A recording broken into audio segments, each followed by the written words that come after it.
Welcome back to Rotten and Forgotten. You're watching episode 5 of the Farmall Rescue, and if you remember the ending of our last episode, you would remember it was kind of bleak looking.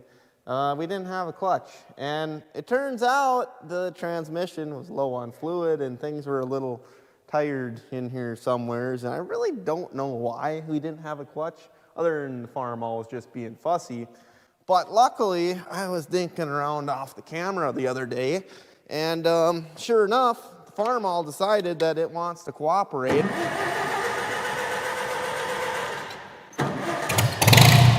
There.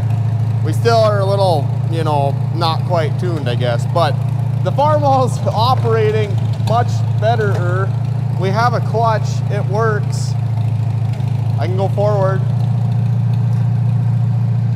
I can go backwards, pretty important, so that's awesome. And with that being said, we are back on track, one could say, and we can start getting this Farmall buttoned up and, find our hood and find our loader and get this thing out the door where it belongs, outside doing Farmall things. But anyways, before we can do that, we gotta get an oil change done and we gotta flush out this transmission. The oil in there is probably pretty old and I know it needs an oil change, so let's get after it. We're burning darkness. So we got a big old drain plug on the bottom of the rear end. What are the chances we're gonna have some milkshake action? If I were to guess, it's gonna be pretty darn high, but let's see here. It doesn't look like, oh, it's definitely a milkshake. Oh my goodness, what is that? That's an air compressor in the background, that's what that is, but that is not good oil. Wow. I know we can't call it a milkshake, it looks more like chocolate pudding. Oh, that is bad, bad oil. Look at the clumps coming out of there.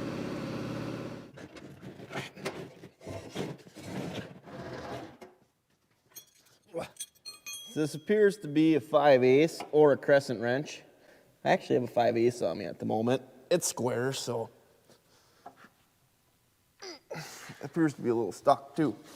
More stuck than I would have liked. Oh my goodness gracious. That thing was tight. Let's see what this oil looks like. That's not good, because that's not oil at first. That looks like antifreeze. Oh no. Why?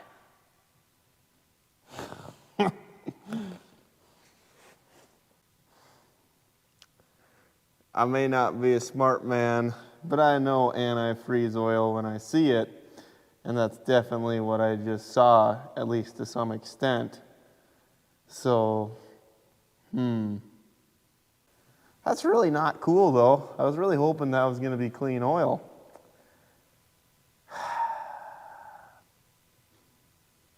I think we're going to do the right thing and pretend that was good oil, so I'm going to change the filter now. Yep. Ugh.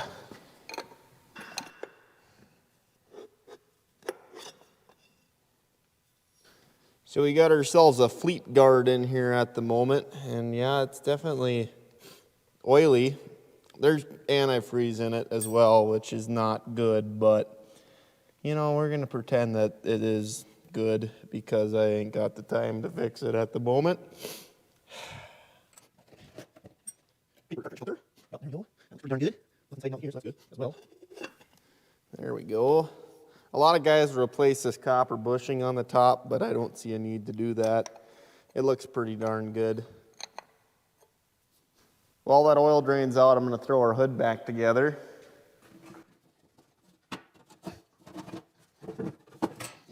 Suppose we can check out our oil bath.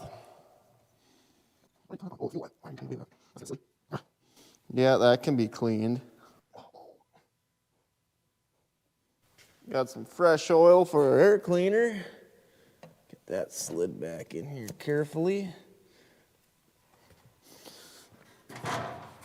See if our hood's gonna fit with our new power steering unit. I don't know if I have to trim anything on it.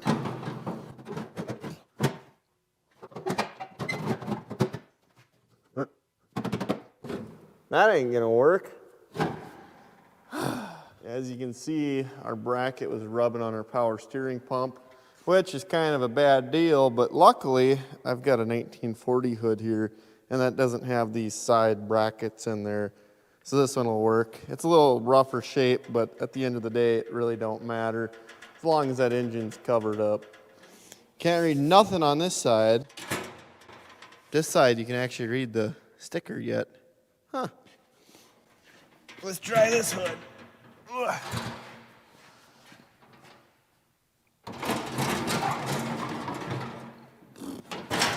Whoa. Watch the fingers.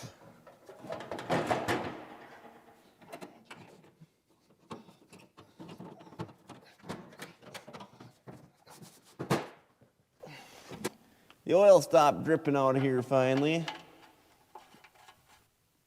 Something like that. I'm gonna open up our low oil screw and I'm gonna put 2 gallons in approximately. It says 8 quarts on the internet, so it's gotta be close. Oh, guy should have left the hood off and make this a lot easier. I won't spill. There we go. We got our 2 gallons in and there she just starts dripping out. Should be about perfect. That oil filter doesn't have anything in it yet, so that should take some of it. So I let this transmission drip dry for a couple days. It looks like it's pretty much empty. I'm gonna throw a little bit of Teflon tape on our plug just to make sure it's secured, and then we'll start throwing some oil in there.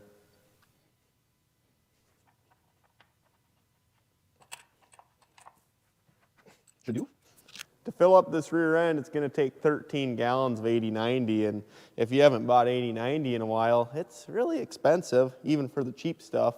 You're looking at about $300 in oil, which is ridiculous. That's a third of the cost of the tractor, but you know, it's going to be worth it, I think. So we're going to put this in here and then go find our loader and put that on.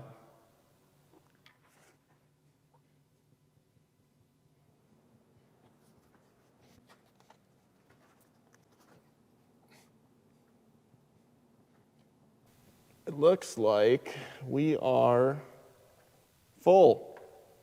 Maybe a little over full, but that's not going to hurt nothing. I'm sure those axle seals are going to leak a little bit. So I think we're going to call that good for now. Well, we got the tractor put back together. We got all the fluids changed. And I think it's about time we go for a test drive. Try out that new power steering, look for leaks, and just shake her down a little bit before we go put that loader on. So yeah, let's get after it. I'm excited. Didn't know if this day was ever gonna come, but it did. After about 4 or 5 days.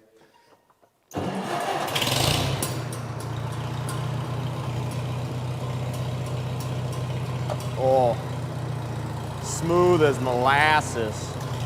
Power steering, whew, that is crazy.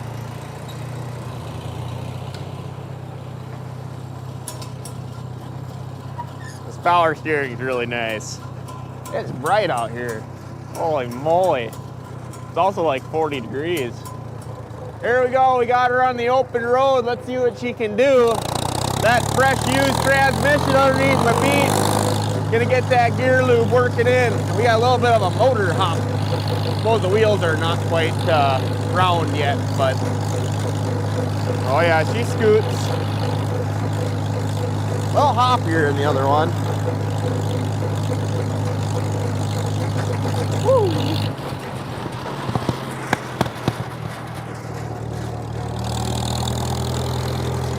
Power hop, I guess. I don't know. This thing steers easy though. I mean, it is butter. Gotta be careful. I might get into an accident.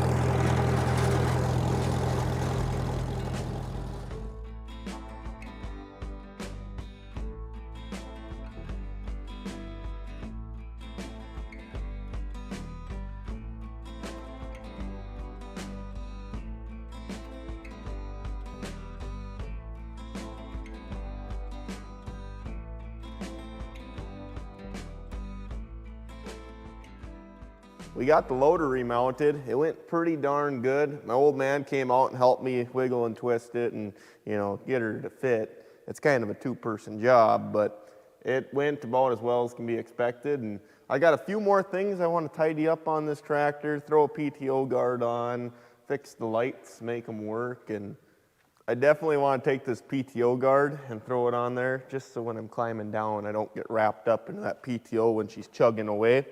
They're kind of dangerous, so it's, you know, safety precautions, I guess. Should be pretty easy to swap, I think.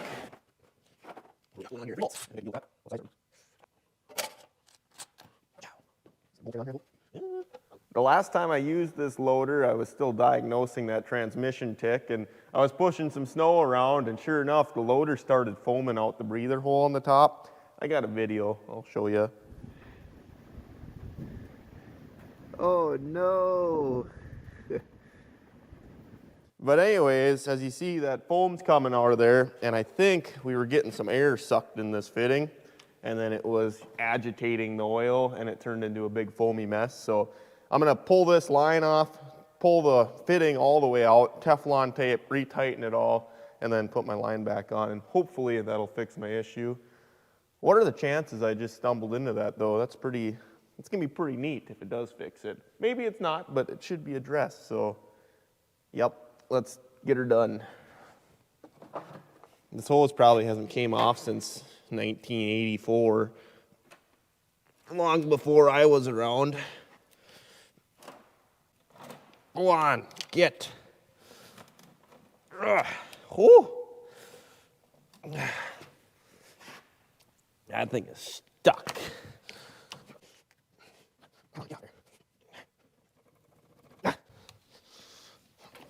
Oh, whoa, whoa, whoa, shut down. Ah! Oh no, where's my plug? I should have had the plug ready. I don't know if I can get above the oil. Once it came off pretty quick, if you could imagine that. And now I got a dilemma. I got two oily hands and a hose that's gonna keep leaking. Things were not planned out accordingly. This one.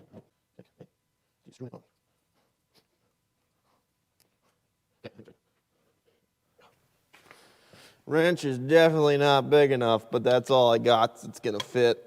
I could probably find the correct wrench, but that's overrated. I like these crescent wrenches. They're handy. Oh, this is.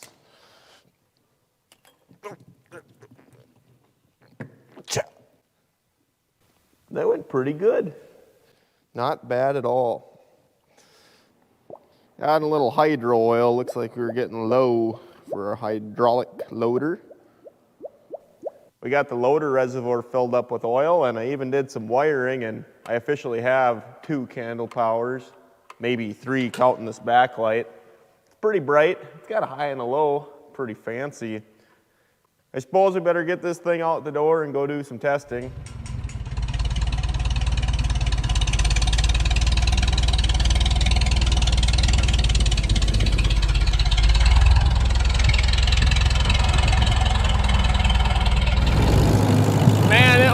Something to see them old timers' face light up when you hop on a tractor and you don't have to put everything you got in to turn the wheel. What an innovation power steering was. What an innovation tractors are. I mean, they used to use horses and now we just contain them in the motors. 38 horsepower, I tell you what. If it's all horsepower and if I got 38 of them, it's definitely Clydesdales underneath this hood because she's got power. Even if it does eat a little water, that's just, you know, the horses need the water too. Oh boy, we're gonna take this corner pretty fast. Wonder if that's what Danica Patrick feels like, just sending it everywhere. Oh boy, it looks like we're gonna meet some traffic out here. What's this guy doing? Well, he's got himself a John Deere with dualies on it, open station, man. He means business. Holy cow! What are the chances 2 tractors meet each other on a gravel road? probably jealous he ain't got a machine like this. I tell you what, weather like this, you just want to get out there and start farming. Uh-oh. Oh, not sure what that spit and sputter was about.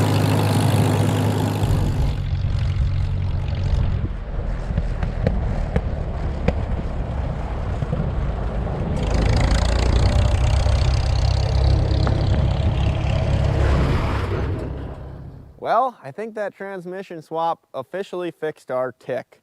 As for the motor, I'm a little bit disappointed there's water mixed in with the oil, but I can't say I'm surprised.